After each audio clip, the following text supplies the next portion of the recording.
Student, आज 9th class chemistry में हम एटम्स और मॉलिक्यूल्स के अंदर ही मोल कंसेप्ट्स को पढ़ रहे थे, तो उसी को आगे स्टडी करते हैं। अब तक हमने देखो स्टडी किया था कि मोल्स क्या होता है, और इसी मोल कंसेप्ट के अंदर मोल को हमने डिफाइन किया था डिफरेंट टर्म्स के अंदर मैथमेटिकली।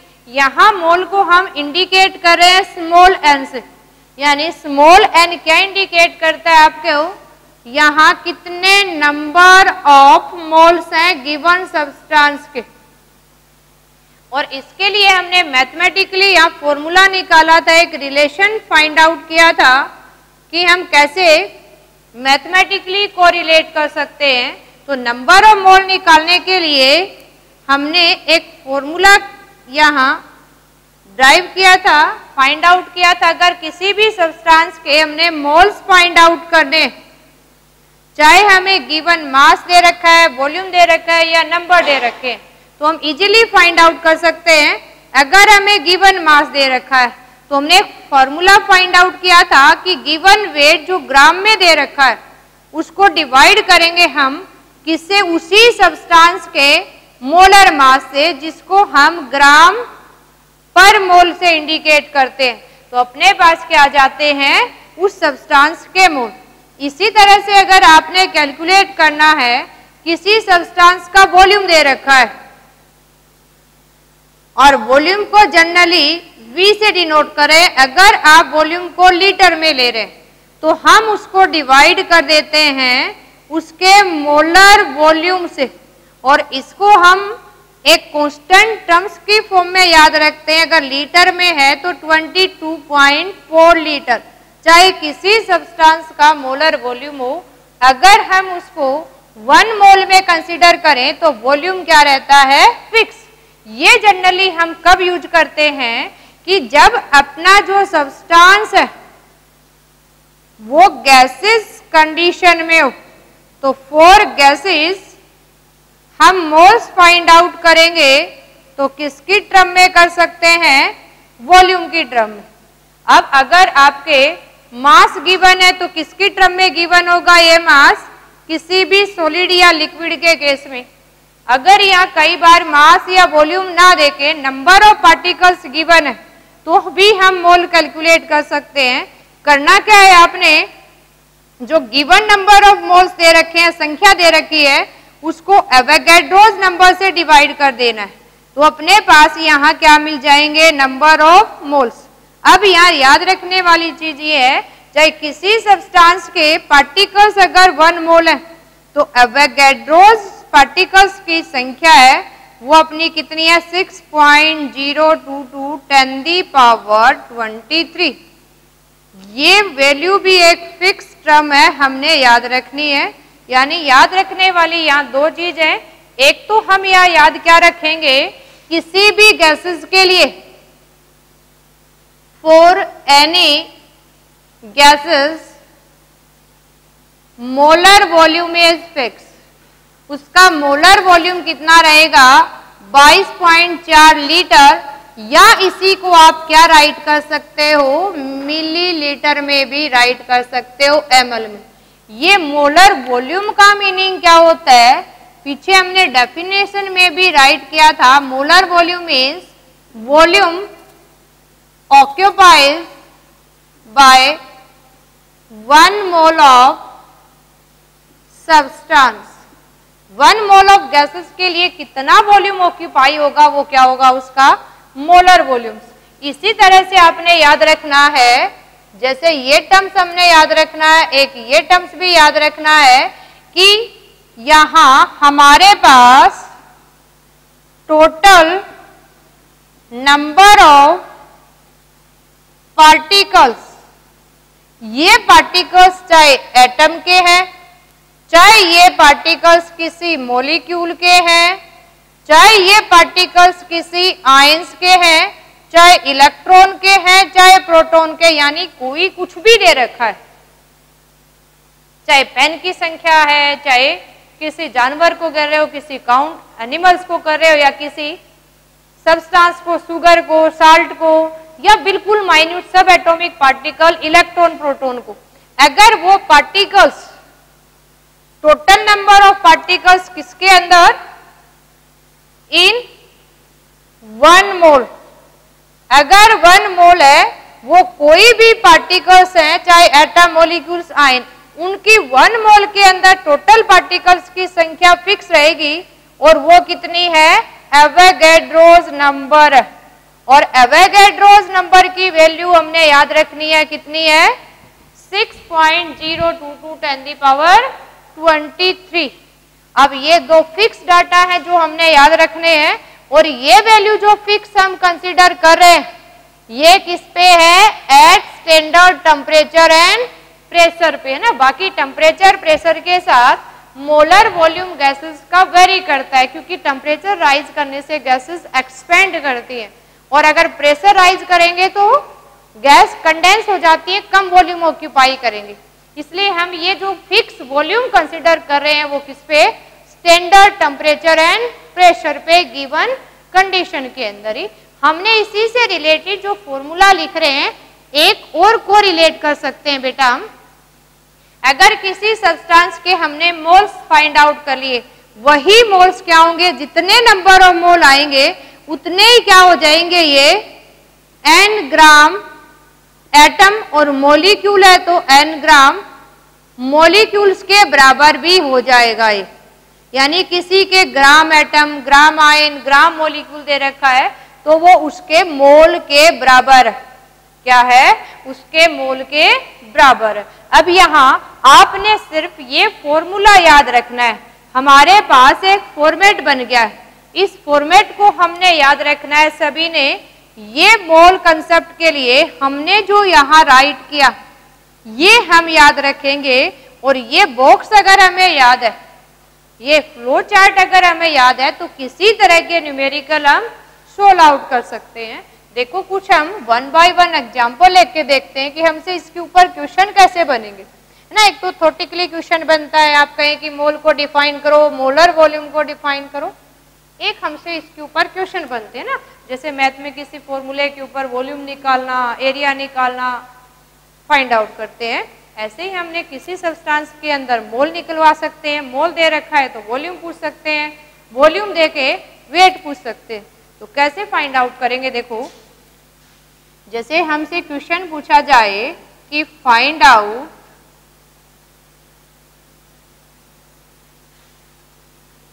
नंबर ऑफ मोल्स इन, एक आपको कह दिया कि 100 ग्राम वाटर के अंदर निकालो, एक आपको कहे कि 100 ml के अंदर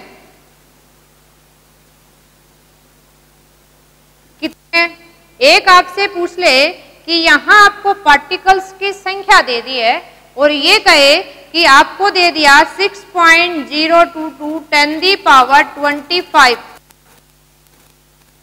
वाटर मॉलिक्यूल्स,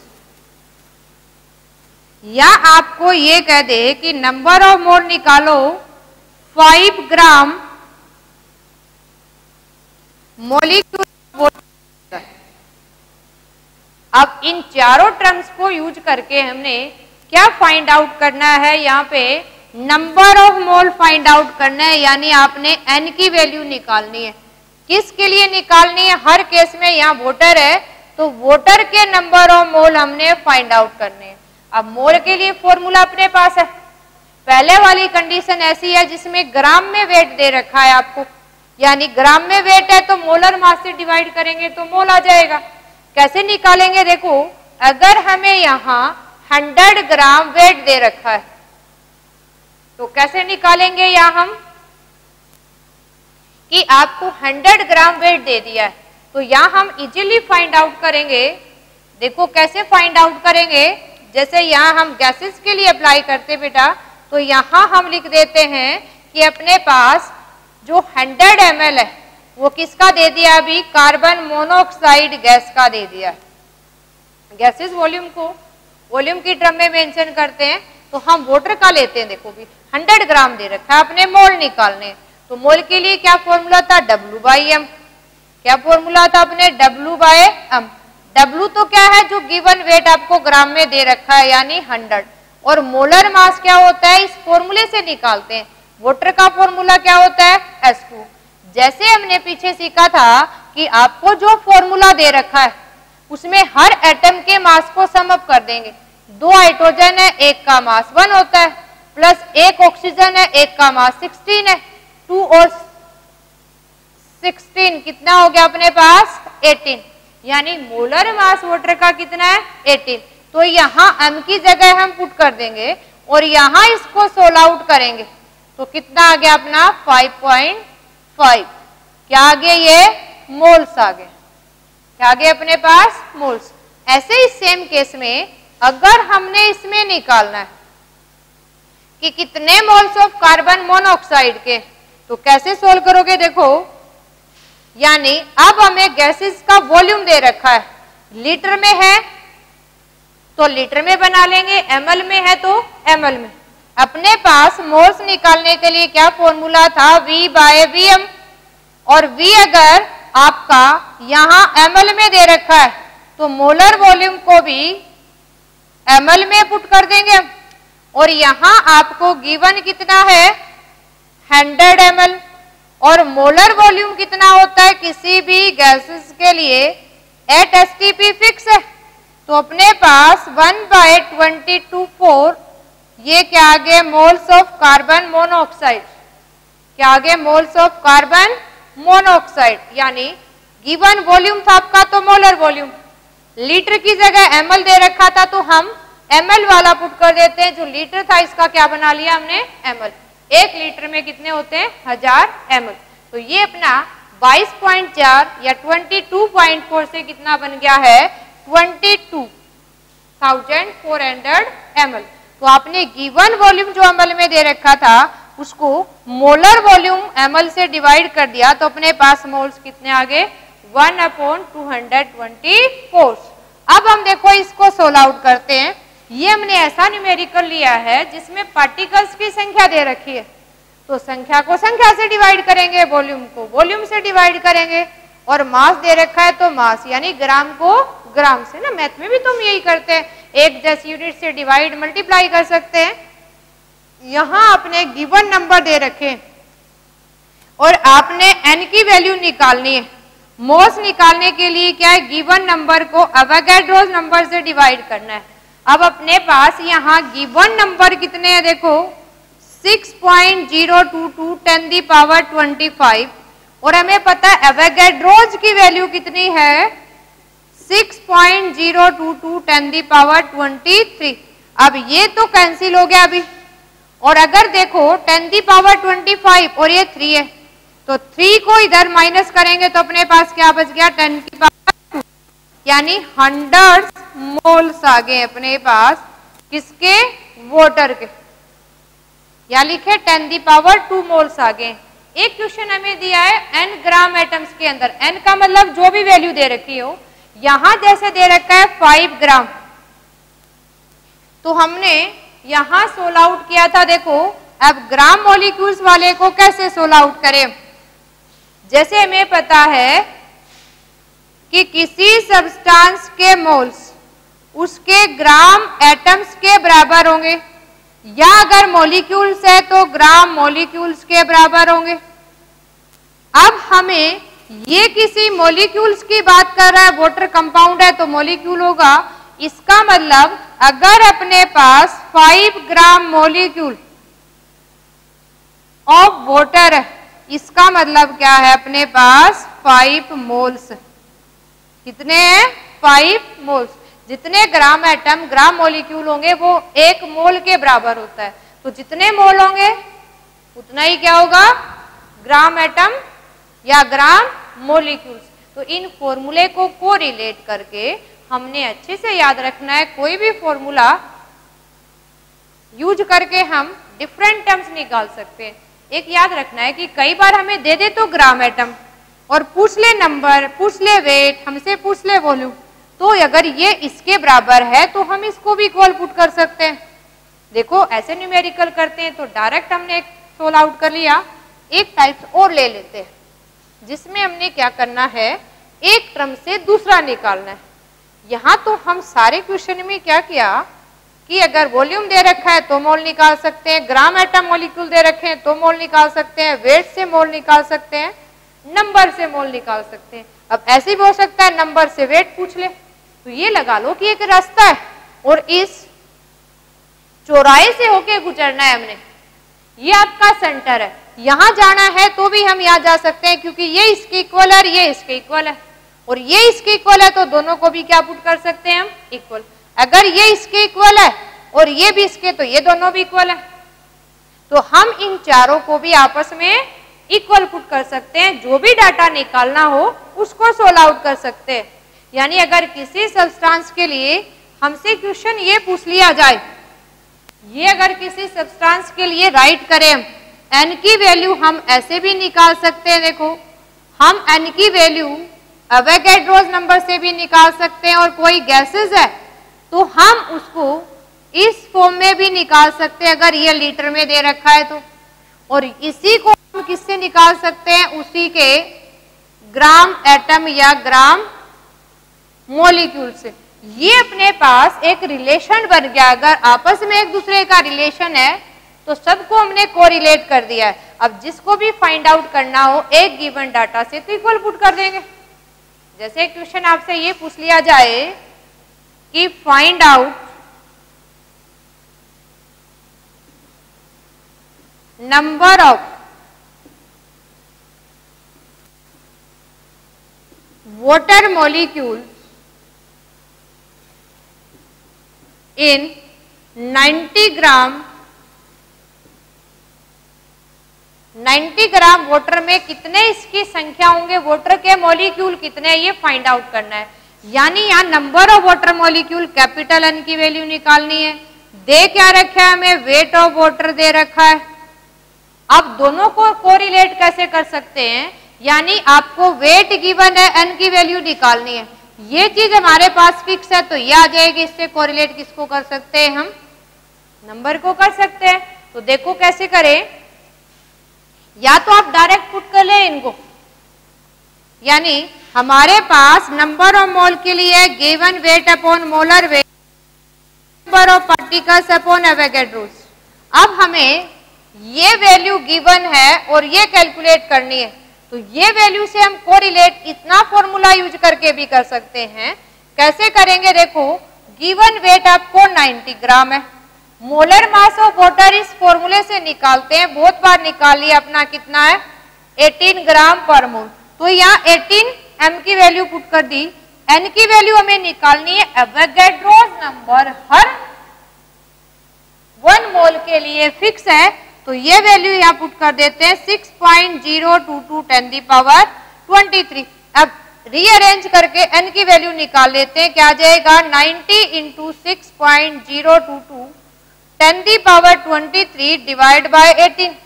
और अगर इसको डिवाइड करें किससे जा रहा है, 5 से, यानी या तो इसकी जगह पूरी वैल्यू अन्य रख के कहें कि 5 अन्य वैल्यू आ गई अपनी, या इस पूरे की वैल्यू पुट कर दें हम अन्य की है, तो 5 6 जा कितना हो गया 30। पूरा लिखो तो 5 2 जा 10, 10 और 1 11 30। और ये आ गया अपना एक डेसिमल को इधर रखे तो सोल्व आउट करेंगे 23 की जगह क्या हो जाएगा 3.011 into 10 the power 24 water molecules आ गए हैं, यानी n की वैल्यू अपने पास आ गई है। तो इजिली हम क्या कर सकते हैं, फाइंड आउट कर सकते हैं। अगर हमसे कहे कि आप इसी क्वेश्चन में जैसे नंबर ऑफ मॉलिक्यूल पूछ लिए, हमसे ये भी कह सकता है कि 90 ग्राम वाटर के केस में जैसे आपने मॉलिक्यूल्स निकाले ऐसे आपको कह दे, क्वेश्चन ये भी तो हो सकता है कि फाइंड आउट वॉल्यूम ऑफ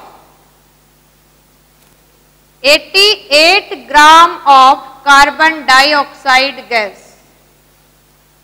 अब गैसेज है तो इसका वॉल्यूम भी फाइंड आउट कर सकते हैं हम, लेकिन अब हमें क्या है, वेट गिवन और वॉल्यूम पूछ रखा है, तो कैसे निकालेंगे, आप इस तरह को इक्वल पुट कर दें।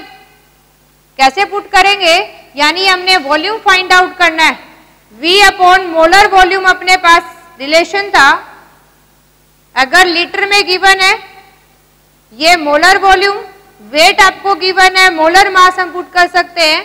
अब हमें ये वैल्यू निकालनी है, तो लीटर में आ जाएगी। तो कैसे निकालेंगे? Weight upon molar mass into क्या हो जाएगा? Molar volume. अब मोलर वॉल्यूम किसी के लिए फिक्स है क्योंकि ये नंबर ऑफ मोल है, एक मोल का हमें पता है। तो वेट आपका कितना दे रखा है? 88। अगर CO2 का मोलर मास निकाले हम, तो एक अपने पास कार्बन है प्लस 2 हमारे पास ऑक्सीजन है। कार्बन का मास 12 है, ऑक्सीजन का 16, 32 यानी कितना हो गया? 44 ग्राम पर मोल। ये हमें पीछे स्टार्टिंग में निकालना सीख लिया था। अब m की वैल्यू हमारे पास आ गई है 44, इनटू हमें पता है कि मोलर वॉल्यूम हर सब्सटेंस के लिए फिक्स है और कितना है ये?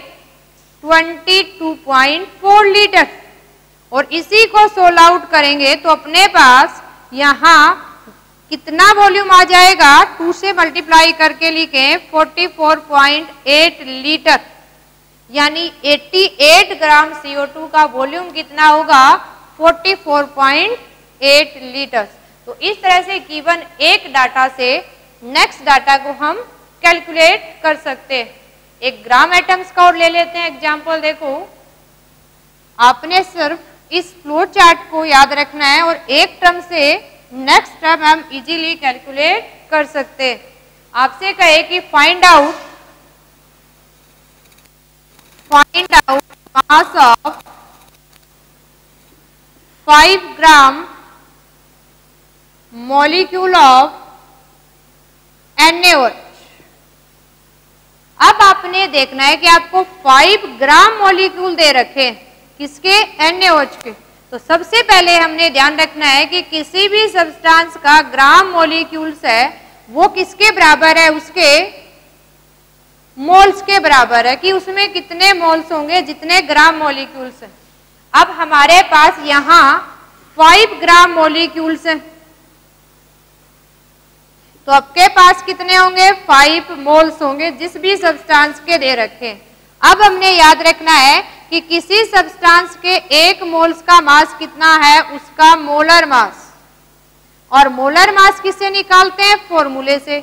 अब हमने NaOH का निकालना है, तो कैसे निकालेंगे? सोडियम का मास, ऑक्सीजन का मास, हाइड्रोजन का मास, तीनों का सम अप कर देना है। हमें पता है कि सोडियम का मास कितना है? 23, ऑक्सीजन का कितना है? 16, हाइड्रोजन का कितना है? 1, टोटल कितने आ गया अपने पास? 40।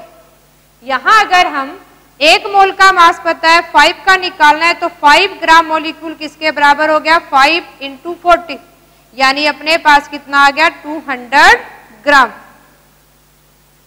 तो ऐसे हम क्या कर सकते हैं? किसी भी ग्राम मॉलिक्यूल से उसका मास भी फाइंड आउट कर सकते हैं।